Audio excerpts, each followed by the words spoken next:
Finding the Titanic by Robert D. Ballard. Chapter 1, August 25th, 1985. I went to the control center of our ship. "Have you seen anything yet?" I asked my team.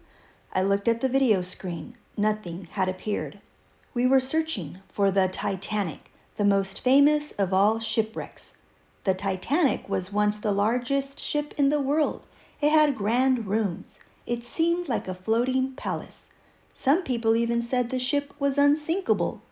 But on its first voyage in April 1912, the Titanic hit an iceberg and sank. It was carrying over 2,000 people. Many of them died when the ship went down. I watch as we lower Argo, our underwater camera sled. From the control center, I could see what Argo saw. I had dreamed of finding the Titanic since I was a boy. No one had seen it in almost 75 years. It lay 2.5 miles down on the bottom of the Atlantic Ocean. This is far deeper than any diver can go. We built an underwater sled, Argo, to search for the ship. This sled took moving video pictures as it was pulled along just above the ocean floor. We watched these moving pictures on our ship's video screen. We began our search where the Titanic's lifeboats had been found by a rescue ship. For days we pulled Argo along above the ocean bottom. Nothing appeared on our video screen but mud. I wondered if the ship had been buried by an underwater mudslide. I kept my eyes on the screen, but I thought about the people who survived the shipwreck. They told stories that will never be forgotten. Chapter 2, April 10th, 1912. "It's so big!" cried 12-year-old Ruth Becker. The huge black hull of the Titanic sat in the docks at Southampton, England. The Becker family had been living in India, but now Ruth's brother was ill. Mrs. Becker decided to take her children back to America.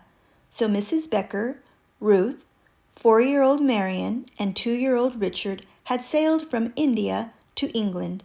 Now they would board the Titanic for the trip to New York. Ruth could hardly wait to get on the beautiful new ship. Yellow letters on the bow proudly spelled out the name, Titanic. The Titanic was the largest ship afloat. It had 9 decks, and it was as tall as an 11-story building. You could walk for miles along its decks and passageways. The Beckers boarded the Titanic, and a steward helped them find their cabin. "This is just like a hotel room," Ruth said. Before the ship set sail, Ruth decided to explore. She climbed up the grand staircase.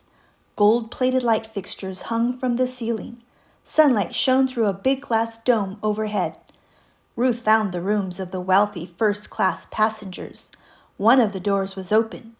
Ruth peeked inside. This room was bigger than her whole cabin. It was fancier, too. Ruth stepped into an elevator near the grand staircase. She went down as far as it would go. She discovered a swimming pool and steam baths. A second-class cabin like the one Ruth Becker had. The hallways in the lower decks of the Titanic were crowded. Families carried large trunks and suitcases. Ruth heard many different languages. These were the third-class passengers. Many of them were hoping to make new lives for themselves in America. A loud whistle sounded. Ruth hurried back to her cabin. It was noon. Sailing time. She and her family went onto the boat deck. Hundreds of passengers cheered as the Titanic pulled away from the dock. They waved to their friends on shore. There were even small boats waiting in the water. These boats were filled with people who wanted to see the biggest ship in the world set sail.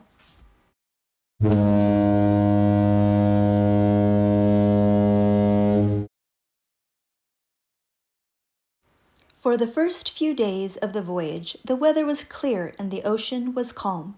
The Beckers ate their meals in the second-class dining room. They sat at long tables with many other passengers. On Sunday afternoon, it became very cold.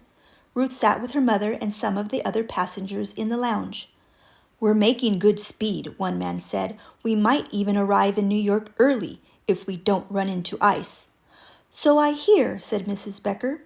"I wouldn't mind seeing an iceberg, though," he continued. "I'm told they're quite a sight." The Titanic at the Dock. We will read chapters 3 and 4 tomorrow.